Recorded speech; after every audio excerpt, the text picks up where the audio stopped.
Hi, everybody, and welcome back to another edition of ICC2, Interstitial Cystitis Chronicles 2. But if this is your first time to my channel, welcome to Interstitial Cystitis Chronicles 2. Don't forget the 2. The reason why I have the 2 on the end there is because I'm in another phase of this diagnosis. This is not something new that I was diagnosed with. I've been diagnosed with IC for quite some years. So for today's topic, how exciting, right? We are going to discuss Urodynamics study test. Now, in a previous video, I had mentioned that I had one, but at that time, in that particular video, I was talking about cystoscopy, hydrodistension, installation. But before those things happened, those 3 things, I had a urodynamics test to then go to that phase and then determine what my treatment plan was going to be dealing with IC. Let's get to it. Urodynamics. Okay, so with the urodynamic study test, it will test the function of your muscles.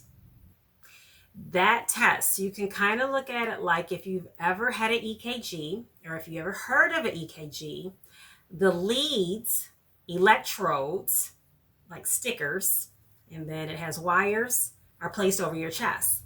But imagine having those stickers, electrodes, placed around your bladder region though, okay? Now, while the nurse was prepping me, here we go again with that betadine. And when I tell you that nurse was right there, because your legs, once again, have to be spread apart, okay? So you're sitting on this toilet seat, like one of those medical toilets that's portable, while this test is taking place. And the doctor is the one who is operating the machine to get the scans, the images, to know how your muscles are functioning and to also find out what your capacity is. So the nurse prepped me for the procedure. Again, betadine was used. And tell me, how do you all deal with betadine? Because when the times that it's been used on me, it was nothing nice because I was stinging so bad when I urinated, and the urabell did not help, nor did the perineum. Okay, so that particular test took place in 2014. So I always mention it's so important to get your clinical notes because believe me, it's going to be times when you're going to want to recollect and compare what that doctor said that particular year, what he may have said, what she may have said moving forward, or even just switching doctors and compare their notes. Because this condition, it gets to be really, really confusing a lot of the times. But if you have an understanding, whew, my hat's off to you. For real, for real. Okay, so the urodynamic study test.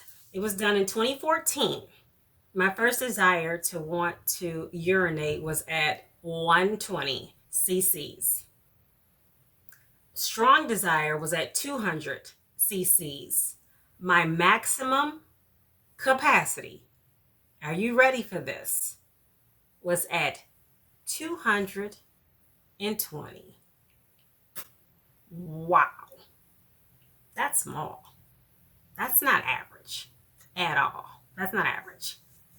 I've heard average being as much as 500 cc's, being able to hold that without having to empty.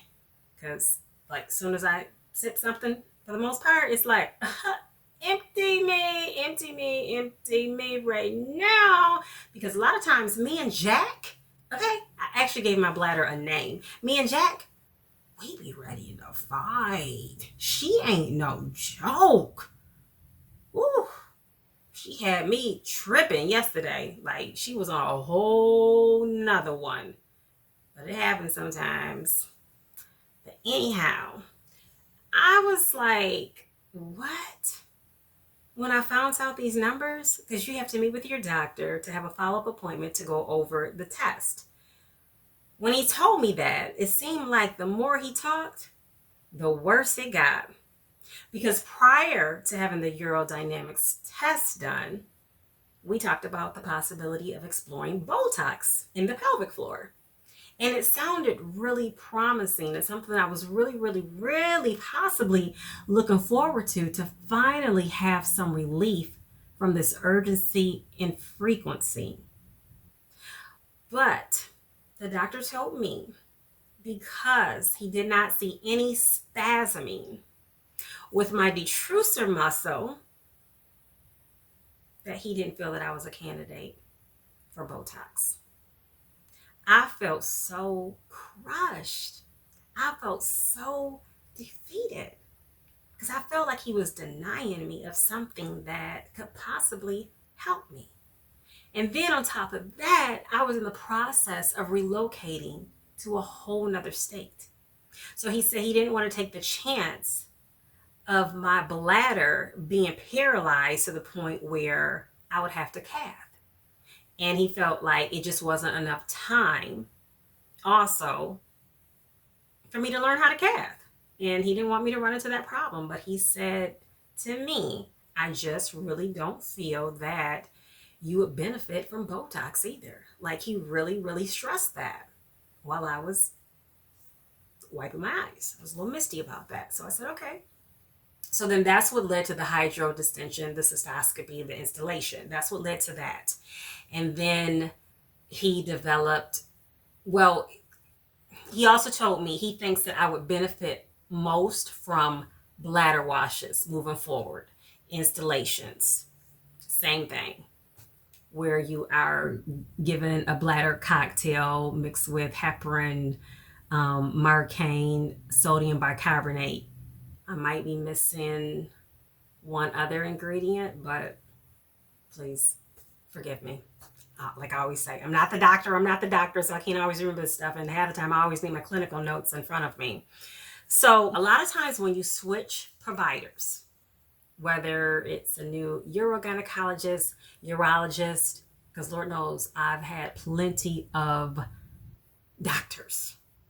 What I found out was a lot of times they always want to do their own test. And what they found out about me, Meg is not always with it to do another test. So moving to 2017, new doctor, okay?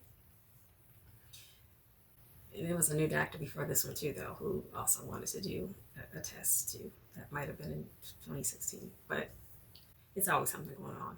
New doctor, so they have to get used to you, get to know, your body to see how it is if they can help you.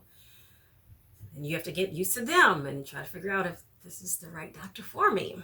So a lot of times you are given information on what's going to be done to make sure that you have an understanding what's even been discussed verbally with you. Then you have to sign a consent form moving forward as to what's on this page on how they wanted me to prep or what was going to be done to inform me of instructions. It says urodynamics instructions.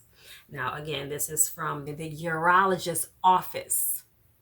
You will lie on your back. Tell me something I don't know. Right. Okay. When it comes to this stuff.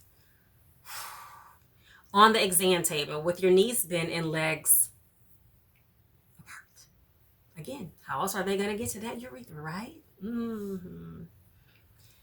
Your urethra is clean with a betadine solution. That's the solution that I just despise because every time it's used, when it's time to void, when it's time to pee, it stings. It stings so bad. But it says, let your physician know if you are allergic to iodine, so another solution may be used.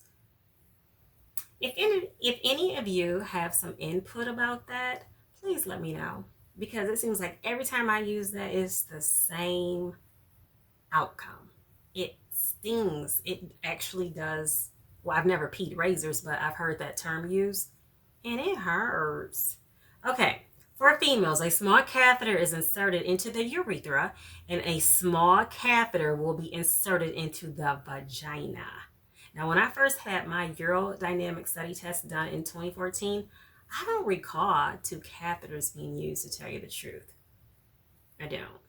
Also, request some numbing gel too, because when I had my very first urodynamics study test done, they didn't use any lidocaine, nothing to numb my urethra. And when I found out that can be done, every time I asked, you got some numbing gel? Like if I didn't see none being put out, I would, just nicely ask, you got some numbing gel? And 9 times out of 10, they do have some available. And 9 times out of 10, they do use some. I don't know if that was then in comparison to what it is now. And also ask, what size catheter are you using? For the most part, a 15 French was always used on me. But now that I'm in the know, I always ask, what size?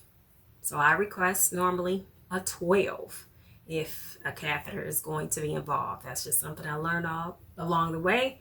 I'm just passing along and sharing with you. So in 2017, make a long story short, I didn't get the test done. Reason being, why?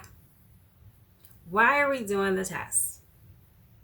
And from what was shared with me from my doctor's perspective at that time, the doctor that I had, I just didn't see a need in it. I just didn't, for me personally. And for one, my symptoms hadn't changed. They were still stable. Now, if something different is going on, some new symptoms is going on with you, your doctor is recommending that to you, maybe you should.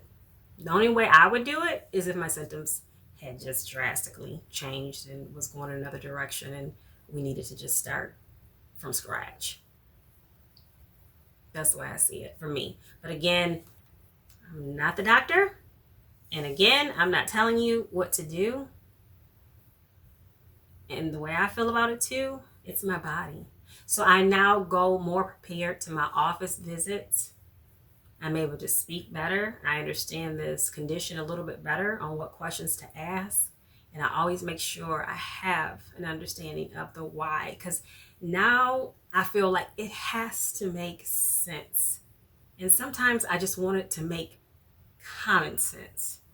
But everyone has to make a decision as to what's best for them. I'm here to try to help to empower, to motivate, to encourage, because again, it is our bodies and we have to be informed. We have to know what's going on. We have to have an understanding. You have to be comfortable with your doctor for the most part. You really, really, really, really do. It has to be a respect level, because sometimes the things I hear, how patients are talked to, and I'm not saying I've had a walk in the park with all of my doctors, but I surely don't have a problem with saying, okay, thank you. Because I've been told, it's all up here. And it's so not. So every time you advocate for yourself, you're advocating for me. Every time I advocate for myself, I'm advocating for you. So signing off, thank you for tuning in to an edition of Interstitial Cystitis Chronicles 2. Don't forget the 2. And like, subscribe, and share. All right then, till next time. Peace.